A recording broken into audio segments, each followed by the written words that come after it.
In today's world, compromise in politics seems like a dying art. But did you know that nearly 60% of Americans believe that political compromise is essential for solving the nation's biggest problems? Yet, here's the shocking truth: the average approval rate for Congress is hovering just above 20%, despite countless compromises over the years.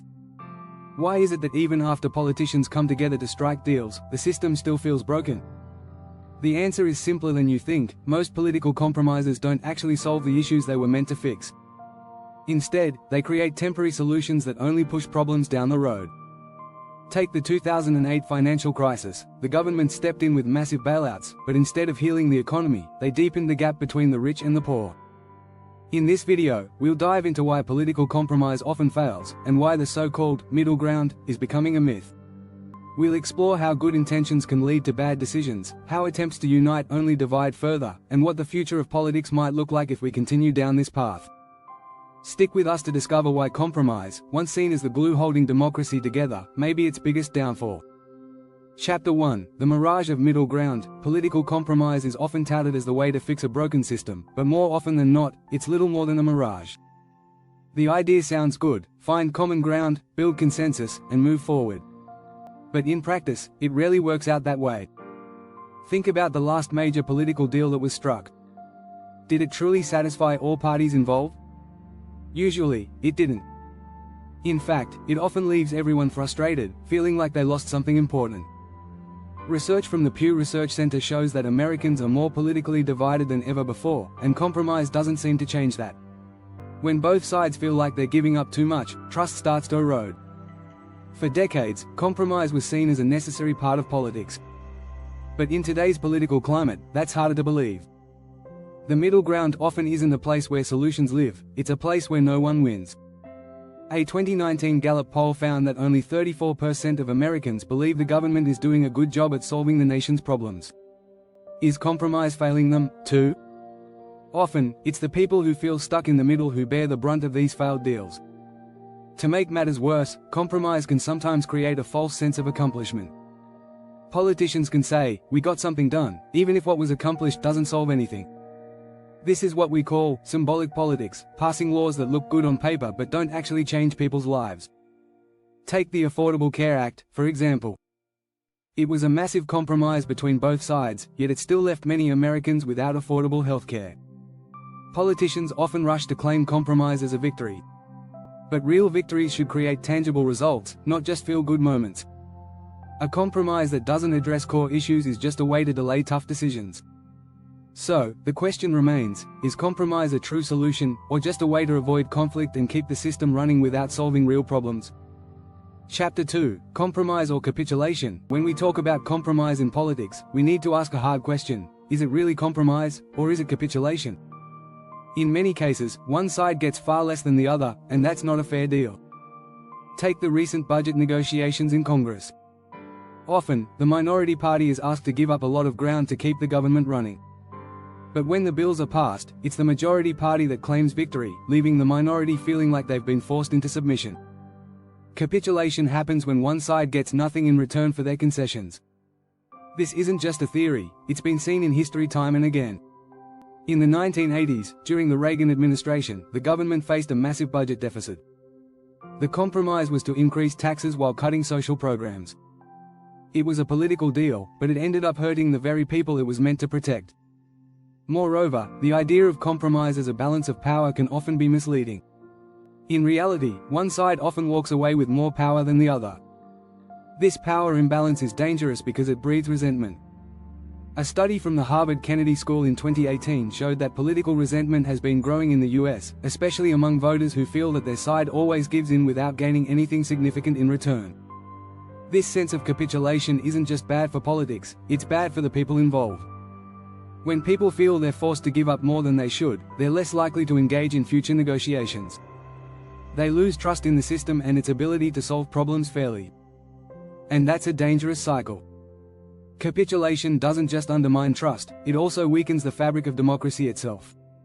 Chapter 3: The Tyranny of Both Sides. There's a dangerous myth in politics that often goes unchallenged: the idea of both sides.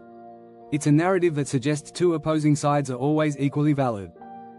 But this false equivalence does a disservice to voters and to democracy. It oversimplifies complex issues and presents a black and white picture of reality, even when the truth is full of nuance. The media often pushes this both sides narrative, claiming that every issue has two equal viewpoints that deserve equal attention. But the reality is far more complicated. Take the issue of climate change. While the science overwhelmingly supports the fact that human activity is causing global warming, some media outlets still give a platform to voices that deny it. This isn't balanced, it's misleading.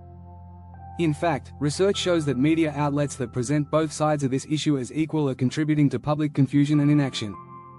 This strategy of presenting both sides equally often ignores the underlying truths. In debates about immigration, for example, one side may argue for increased security, while the other calls for more open borders. While these perspectives deserve discussion, presenting them as equally valid ignores the very real challenges that both immigration and border control present. The idea of both sides also prevents real progress. By focusing on balancing extreme views, policymakers can avoid addressing the heart of the issue. This has led to countless gridlocks, where nothing gets done because both sides are too busy fighting over the details. According to the Bipartisan Policy Center, more than 60% of Americans believe Congress is stuck in a perpetual cycle of inaction. The both sides rhetoric only serves to deepen the divide. Political compromises that result from the tyranny of both sides often do more harm than good. They overlook the complexities of issues and make it harder to find real solutions. It's not about compromise for the sake of compromise, it's about finding practical, effective solutions that reflect the real needs of the people. Only when we move away from false equivalence can we begin to build a political system that works for everyone. Don't forget to hit subscribe for more insights on how compromise is reshaping politics. Stay tuned for the next chapters on the true cost of compromise. Chapter 4. When good intentions go bad, it's easy to fall into the trap of thinking that political compromise always comes from good intentions. After all, politicians are often trying to make the system work and solve big issues. But history shows that sometimes, these compromises end up causing more harm than good. The problem is that good intentions don't always lead to good outcomes. A classic example is the 1994 crime bill in the US, which aimed to tackle crime but ended up contributing to mass incarceration. Initially, it seemed like a win, but its long-term impact disproportionately affected minority communities. Another example is the 2008 bank bailout during the financial crisis. The government's intention was to stabilize the economy and prevent a collapse. But the result was a significant amount of taxpayer money used to save financial institutions, while millions of people continued to lose their homes. These were supposed to be solutions, but they ended up deepening inequality and anger towards the government. Sometimes, compromises are made with the hope that they'll address the immediate problem, but they fail to consider the future consequences. The 2010 Affordable Care Act, ACA, is another example. While it expanded healthcare access for millions, it didn't do enough to control rising costs, leading to frustrations on both sides. Even with its good intentions, the ACA has been criticized for not solving the healthcare crisis in America. Good intentions often falter when politicians avoid tough decisions.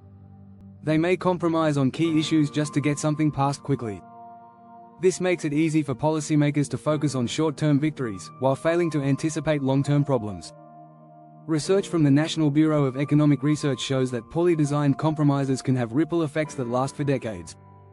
This shows the importance of not just rushing into a deal but carefully considering its long-term impact. Ultimately, good intentions can only take you so far. Without the right follow-through and a clear understanding of the problem, compromises can end up making things worse. It's a painful reminder that sometimes, the road to political failure is paved with the best of intentions. Chapter 5. The Paradox of Unity. More divisive than ever, unity is a word often used in political rhetoric, but the reality is far from unifying. Ironically, political compromises that claim to unite often end up dividing even further. At first glance, finding common ground might seem like the answer to today's polarized world. But in practice, these compromises can leave both sides feeling alienated. Take the case of the 2017 tax reform in the US. While it passed with bipartisan support, the result was widespread dissatisfaction. The tax cuts favored corporations and the wealthy, leading to a backlash from the working class. The compromise didn't unite Americans, it deepened the divide. One of the key reasons political compromises fail to unite is that they often prioritize short-term solutions over long-term healing. Instead of addressing the root causes of polarization, compromises simply put a temporary bandage on the problem. This was evident in the aftermath of the 2009 stimulus package, which aimed to kickstart the economy after the Great Recession. While it temporarily boosted the economy, it did little to address the underlying causes of the recession, leading to long-term dissatisfaction. The deeper issue is that, when it comes to compromise, someone always loses. Research from the Pew Research Center reveals that nearly 70% of Americans believe the country is more divided today than it was 20 years ago. In many cases, political compromises that claim to be unifying only make these divisions worse. Voters on both sides feel like they're giving up too much, while the compromise benefits only the political elites who brokered the deal. Another reason unity remains elusive is the lack of trust in institutions. When compromises are made behind closed doors, the public often feels left out of the process. A 2018 Gallup poll found that just 18% of Americans trust Congress to do what is right. This lack of trust creates a gap between politicians and the people they represent. Without trust, even the best-intentioned compromises will fail to unite. True unity comes not from political deals but from understanding and addressing the root causes of division. Instead of compromising for the sake of optics, politicians need to engage with real issues and listen to the people. Only then can we begin to bridge the divide and create lasting solutions. Chapter 6: The Future of Politics. Will compromise survive? As we look toward the future of politics, one question looms large: will compromise survive? In an age of increasing polarization, it's hard to imagine a future where compromise remains the cornerstone of decision-making. Political battles are no longer about finding middle ground but about winning at all costs. With social media amplifying extreme views, and voter bases demanding ideological purity, the space for compromise has shrunk considerably. Yet, some still argue that compromise is essential for the functioning of democracy. Former President Barack Obama often spoke about the need for compromise, citing it as a vital part of democratic governance. In his book The Audacity of Hope, he wrote, "Democracy requires compromise, it's the essence of democratic politics." However, as political ideologies become more entrenched, even the most optimistic views on compromise seem increasingly outdated. The future of compromise will likely depend on how we deal with the deepening divides in society. A 2020 Pew Research survey found that 83% of Republicans and 76% of Democrats believe that their political opponents' views are dangerous. This level of distrust makes compromise seem almost impossible. Politicians who try to reach across the aisle risk alienating their base and facing primary challenges. One potential path forward is a new kind of politics, one that goes beyond traditional compromise. Some have called for a politics of coalition building, where instead of seeking middle ground, politicians form alliances based on shared goals, regardless of party affiliation. This strategy might help create more meaningful solutions, though it will require a significant shift in how we view political cooperation. Will the future of politics be marked by more extreme polarization or by creative coalitions and solutions? The answer is uncertain, but one thing is clear: if compromise is to survive, it must evolve.